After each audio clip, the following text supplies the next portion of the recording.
2月15号 ，Dr. Bondip 表示，这个案件最重要的证据其实是 Dangmo 的尸体。脸上颜色是深色的，可是身体又是另外一个颜色，它很大可能是窒息而死，身体也并没有腐烂，身体上有泥。他也很好奇为什么 Dangmo 的衣服会有沙。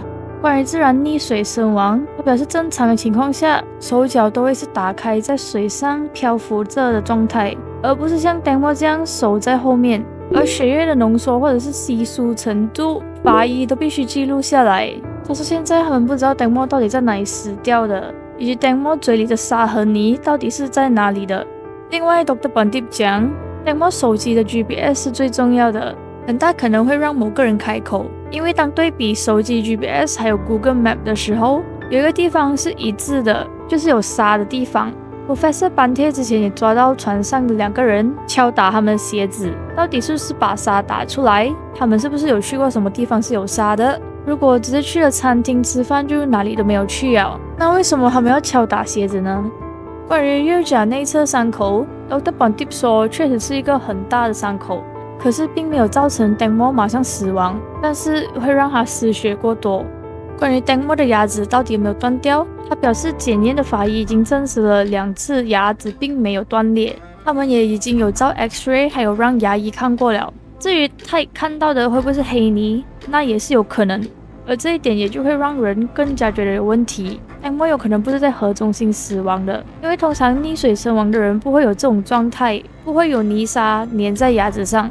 回到 Dangmo 的遗体，大家一直都有很多疑问。第一，是在水里死亡的吗？因为有很多不同的东西粘在身上。第二，是什么原因让 Dangmo 没有办法从水里面爬上来？第三，如果真的是在水里死亡，是什么原因导致的？第四，是不是掉进河之前就已经没有了生命迹象？ Dr. Bondip 说这些都是法医应该去检验清楚的，并且让警察去寻找证据。而这些东西3年前就应该要做到很详细，因为那段期间是东西最完整的时候，包括转换医院，这也是其中一个疑点。就像第一步走错，后面就全部都错了。如果2022年当时他是法医院主任，不管怎样他都绝对不会接受，因为法律已经很明确的写明，在哪里发生事情就要去哪里的法医院。Dangmo遗体在 Nonthaburi 找到，就要带他去 Nonthaburi 的法医院检查，所以他们必须解释清楚为什么要转换医院。还有最重要的是谁下的命令。他说有人插手并且扭曲案件。最重要的一点，为什么所有的司法部门都那么安静？警方什么都没做，检察官以及法院什么都没说。他说起初一开始他去接触这个案件的时候，有个奇怪的电话打给他，告诉 Dr. Bondip 他是有名的律师，而他是被警方委托叫 Dr. Bondip 不要插手这个案件，也不让他靠近这个案件。Dr. Bondip 表示这件事情并没有让他感到惊讶。另一方面，对于昆索蒂的说法，副总理 Pirapan 也出面澄清了，他跟 Paul 认识是因为自动车的生意，他曾经跟 Paul 买了一辆车。25号当天 Paul 确实打给他， Paul 告诉他他的朋友发生了意外掉进河里， Paul 想要咨询一些意见，他应该怎么做。而 Pirapan 只是告诉 Paul 先去报警，之后他就没有再插手这个案件了。他确定他没有提供任何法律建议或者帮助其他的事情。他说任何人做错事他都不会帮忙的，大家可以去检查他的历史，错就是错，但是最重要的是他为什么要插一脚进一个跟自己完全没有关联的事情？为什么要冒这个险呢？此外，他也认为当天 Paul 应该不只是打给他一个人而已。Professor Bante 相信副总理 Pirapan 说的是真话，因为他是一个相当谨慎的人，或他可能做出越界权限的事情，或者给予不恰当的建议。接着关于那2段影片，据说 Alice 已经报警了。Professor Bante 表示，为什么他只是做一个 daily record 而已，而不是直接提告。另一点就是，就算 Alice 提告 Bang Jack， 他也应该知道 Bang Jack 在别的国家， Bang Jack 过来 fight 这个 case 的几率是很小的。前阵子 Professor Bante 尝试找出 Alice 这个人是谁，因为 Alice 不想回应，他们也不知道他们到底在跟谁讲话。Professor Bante 说，现在 DSI 会邀请 Alice 协助调查，也终于可以知道 Alice 是谁了，就让 Alice 跟 DSI 解释所有的事情，或者他们可以进一步的验证真相。另外，有些人说 Professor Bante 怎么能相信 Bang Jack 这种人？一个意思就是 Bang Jack 是不值得被信任的。也有人说太阳之家相信 Bang Jack 是愚蠢的。关于这2段影片，他请大家作证，他是否有一次说过这2段影片是已经被证实以及可以使用？答案是没有。不管多少次，他都会说需要先验证才能证实。有些人问，那为什么要呈现给大众知道有这种证据？目的是为了让事情有清晰的透明度。再来就是 Dangmo 电话拿回来的时候，到底经过了多少人的手？1.1 手机有一度在24号晚上的时候，讯号出现在披布山的手机维修店，是谁把一部分的资料导入或者是删掉？1.2 当回到 Dangmo 的家，确认手机里面没有任何照片，就像新的手机一样，这个又是谁做的？之后 May 把电话交给警方70天，70天后又再一次把电话还给 May， 而这个已经是第3手了，也不知道 May 之后还有没有 pass 给任何人，之后才寄给 Bang Jack。这手机是不是真的，他们也还不知道。另外，他有提到有没有可能 Dangmo 其实有2架电话。据上次 Kun Sodi 还有 Professor Bante 他们说的，案件涉及人数多达200个人。25号这一天呢 ，Professor Bante 也发布了一张图片，里面有非常多的人的照片跟名字，写着掩盖案件相关人员名单的示例图像，人数可能会多过这一个哦。补充一下，忘了有没有说过这个 Professor Bante 跟 Kun Ajaria 谈论过后，一致认为案件涉及4个方面，其中包括使用豪华车进行交易来洗黑钱、网上赌博、买卖毒品以及贩卖人口。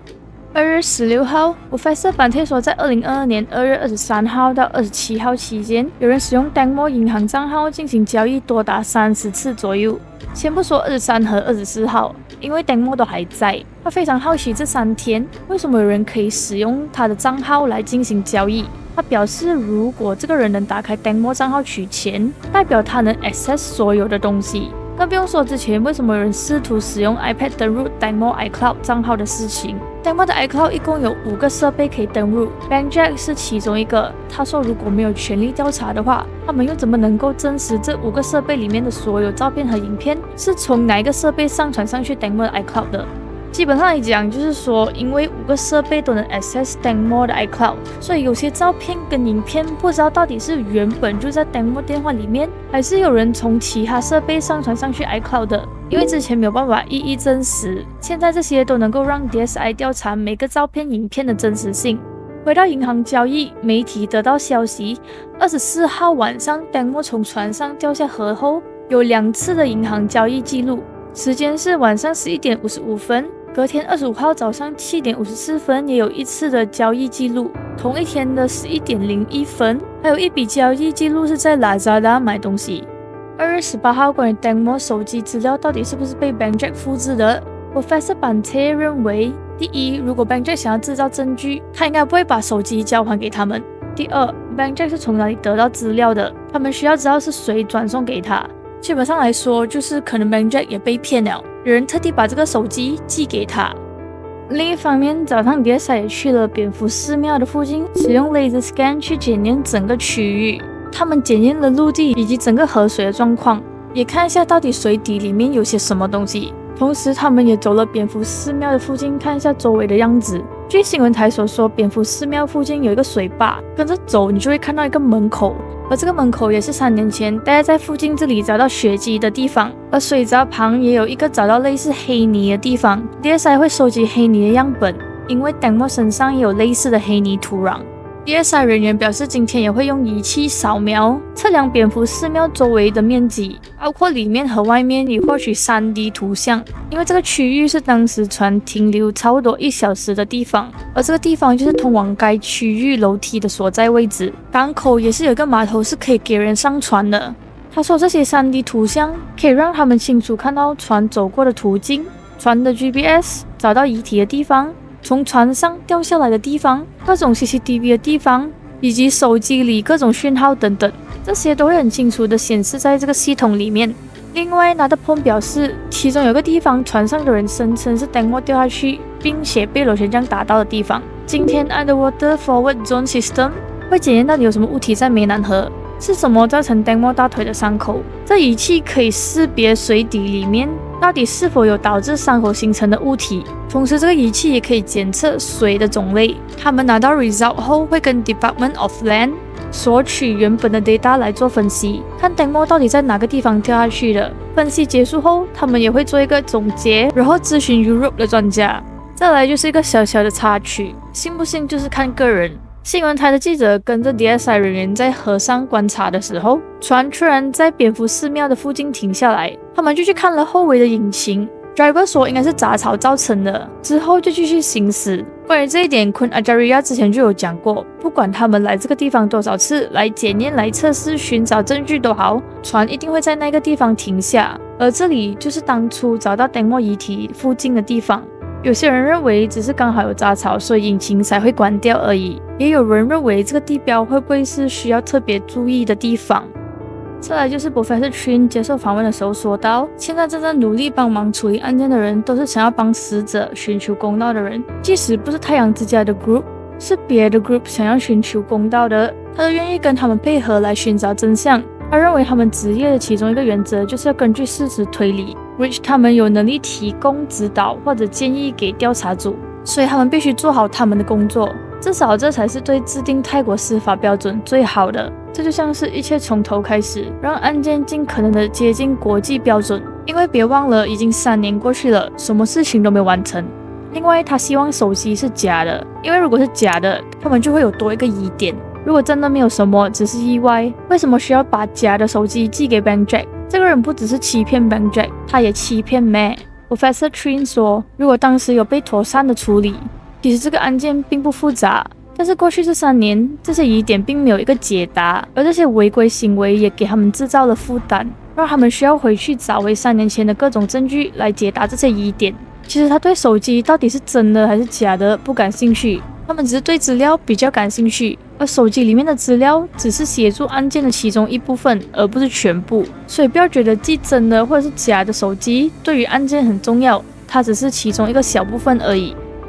另一方面，昆阿加瑞亚说 ，Dr. Dawashai 带回来的手机已经被证实了，并不是 Tangmo 的手机，而是一个被复制的手机。另外，他说有前任政治家把复制的手机交给 Matt， 他们交谈之后，让 Matt 把这个复制的手机寄给 Bank Jack。他表示，这个政治家是否看到或者知道一些事情，不只是手机，包括白布也是。某政治家的前妻也派人把白布寄给 Bank Jack， 之后 Bank Jack 再把白布寄给 Dr. Bondip。对于这2件事情，记者也询问了 Bank Jack， 他解释这手机他并没有更改任何东西，手机里面 recover 了什么，他就照样这样子送回去给大家而已。另外他说 Dr. Dawashai 把手机拿回去的时候，他也有复制了一架手机，因为他需要 backup 里面的资料，还有把 iCloud save 下来。访问中他也出示了给大家看，手机型号是 iPhone 15 Pro Max， 而不是 iPhone 13。问到背后的政治家是谁， Bank Jack 表示那个时候有新闻报道关于寄送白布的事情，他说联系他的人是一个女生，应该是类似秘书这样子的。这女生告诉他，拿到这证据之后，可以跟一个政治家开直播吗？如果回想3年前的话，一起开直播的人就是 Dad 还有 Lawyer Krishna。Dad 表示他并没有把白布寄给 Bank Jack， 是别人寄的。之后 Bank Jack 才告诉他，有人把证据寄给他，想要让大家都看到，所以他们才一起开直播的。他说 Bank Jack 找他是因为 Bank Jack 觉得他可以被信任，之后因为想知道这个白布是不是真的，所以 Dad 才建议 Bank Jack 把他寄给参议院委员会还有 Dr. Bondip 的。另外 Dad 在直播的时候也说，是 Matt 自己把手机寄给 Bank Jack 的，你们自己去邮政局看证据是谁寄的，不用来说是我寄的，真是疯了。去邮政局看证据啊，不要一直在那边指控别人这个那个，然后还要在那边说我们都没有说是你自己在那边激动而已。另一方面，另一位前任国会议员叫做吴怡的出来解释关于昆阿加瑞亚说有政治家把手机寄给 Bank Jack 的事情。他说这个 statement 是他被他们提到的地方，但是他们并没有说到他的名字。他表示这件事情不是真的。在2022年，他们有接到 Tangmo 的案件，那段期间他们有一起去参议院，时间是在5月27号到6月16号之间。之后他也已经退出案件了，也没有再插手这个案件，所以说他把手机寄给 Bank Jack 不是真的。他说如果昆阿加瑞亚想要指控任何人之前，他希望他可以先检查资料。他身为一个民主党党员，他认为这件事情也让他名誉受损，所以他现在出来澄清。他说当时他涉及的案件事项只有陪同 Matt 一起去撤销，之后再也没有联络或者是参与他们了。而 Professor Bante 也是在那时候才知道，原来他有去帮忙陪 Matt 去撤销。回到主题 ，Professor Bante 说有很多人好奇为什么五一会出来解释，因为 Queen Ajaria 并没有说他的名字，他只是说是一个叫水果 nickname 的人。可是五一不是水果的 nickname， 所以他出来澄清这件事情很奇怪。另外 Dr. Dawachai 也上传了一张照片，是 Bang Jack 跟一个女生 video call 的照片，写着是谁把白布寄出去的。由于有很多人提出要求 ，Professor Bante 就公开了自己写下来的时间线草稿。他把已经被证实的放在上面，还有有待证实的放在下面。其中还有讲到关于 Dangmo 在案发当晚回复了 Anna 的事情。早期在 Hongkraset，Anna 说他跟 Dangmo 索取银行户口。Dangmo 回答他可以，等下。时间是在9点56分。Professor Bante 表示，如果 Dangmo 手机讯号去了餐厅之后就关掉了，那么9点56分是谁在回复 Anna 呢？另外 ，Anna 上 Hongkraset 的节目之后的2-3天，有去了另一个节目。节目中，他重新确认那个回复时间其实是在10点21分。有用 IG 的人都应该知道，如果你要知道那个人回复你的时间，你就要往左边拉，你才能看到正确的时间。而当时 Hongkraset 的时候，可能 Anna 只是看了中间那侧的时间，所以就以为是9点56分。节目上 Anna 有说，通常 Dangmo 不会这样子回复的，他会直接把银行户口的照片发给 Anna， 因为他们已经知道彼此的 pattern 了。如果 Anna 问，他就直接发照片，因为这是最容易的。Professor Bante 他们之所以会觉得 Dangmo 有2架手机的原因，是因为 Dangmo 的手机在当晚8点09分到11点19分之间是处于没有讯号的状态。而 Beam 早前有说到，他跟 Gradik 对话的时候，看见 Gradik 拿着 Dangmo 的手机，而手机也一直在响。可是 Gradik 当时并没有接听，他记得他有接听的唯一一个电话是其中一个 Dangmo 的朋友打来。然后对话中告诉他 Dangmo 的妈妈和哥哥现在在码头等着了。Gradik 就回答好的，先不要告诉记者，因为那时候 Paul 叫 Gradik 不要跟记者讲先，他们自己处理。题外话 Gradik 挂电话之后说了一句，原来 Dangmo 有哥哥的吗？他完全不知道。话说回来，据他们所知 Bantani 是 Dangmo 手机讯号最后出现的地方，直到11点19分才再次出现在 Pibun 码头，所以他们才会好奇手机处于没有讯号的状态，为什么 Gradik 还能接听？为什么 Dangmo 还能在10点21分的时候回复 Anna？ 以及 Dangmo 怎么能接听 Hippo 在8点27分打来的电话？再来，这个是 Queen Ajaria 被21个警察提告，法院的判决书。以下是法院驳回案件的原因：21名原告是警察以及调查人员，调查小组必须保护人民的和平，为公众履行职责，以便让大家看到案件的透明度。不管21名原告如何诚实的履行职责都好，但是因为种种关于死者的证据全部都有疑点，所以各种行为都有可能会让第一被告强烈的相信死者是被谋杀，并且让第一被告相信调查小组21名原告以有利于肇事者的方式来履行职责。即使第一被告有时候说了很严厉的话，第2和第3被告也在旁边协助，这也只是在发表真诚的意见或者是建议而已，属于公平的反馈。任何人或者任何人民权利范围内的东西都可以做，所以本案3位被告被判无罪。另外，他们也根据照片画了当时的样子，可以看到尸体的整体状况。最大的疑点就是衣服以及双手为什么会是这样子的。另外，第一次的尸检报告写着右大腿内侧伤口宽7 cm， 长26 cm， 最上面和最下面的深度为 1.5 cm， 中间深度为 4.5 cm， 深入到肌肉组织层。第二次尸检报告，法医没有写太多的讯息，就只是说大腿内侧伤口长28 cm， 深入到肌肉组织层。这个是右脚膝盖后侧的地方，有脂肪组织渗透出来。第一次的尸检报告写着右膝盖边缘关节处相当光滑，有3个横向伤口，宽 0.5 cm， 长2 cm， 宽 1.5 cm， 长 2.5 cm， 宽 1.5 cm， 长3 cm。 Professor Bante 问了 Dr. Bondip， 脂肪组织流出来是什么意思？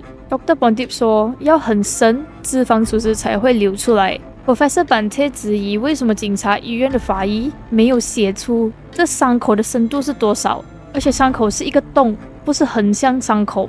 再来就是右脚前侧靠近膝盖的伤口有一个小洞。第二次的检验报告写着撕裂的伤口，边缘相当光滑，关节处缝合。右膝盖后面3个伤口，尺寸为3.5cm、3cm 还有4cm。Professor Bante 表示，这样子的伤口是要从后面很深的打下去才会造成的，对吧？到底是什么原因可以造成这个伤口，并且为什么脂肪组织会流出来？另外一点是，第一次的尸检报告也没有写到左膝盖后侧尾端有2个伤口。与此同时，关于 Tangmore 伤口是否有可能被利器插入 ，Dr. Bante 表示，其实他也讲过很多次，第一次的尸检报告是最重要的，是大家可以看到尸体状态最清楚的时候。他参与第2次的尸检的时候，最大的伤口已经被缝起来了。从他的观察，所有的伤口被写进解剖报告的时候，大部分都只是写了宽度跟长度，也就是说没有写深度或者是多加解释。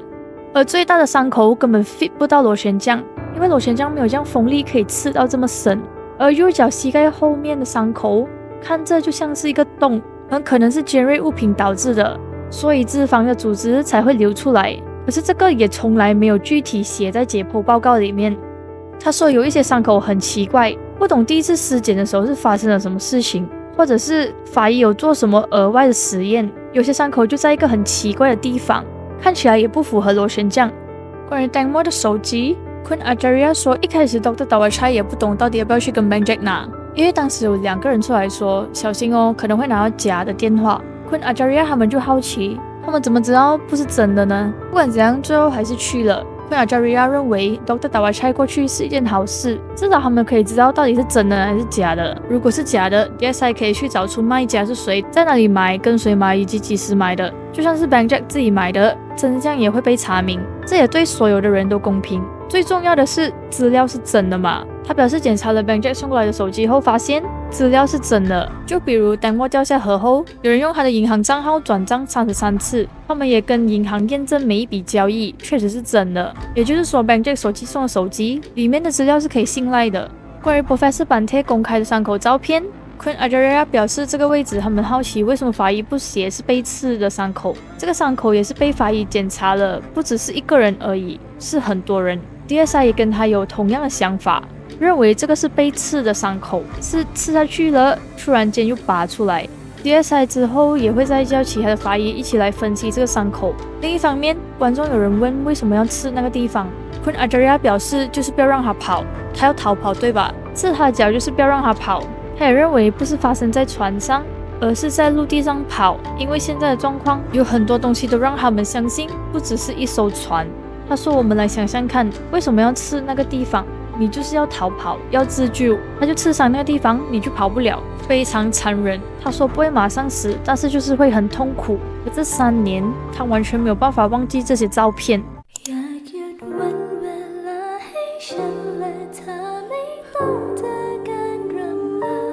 อยู่กับฉันได้ไหมเพราะเธอนั้นคือของขวัญจาก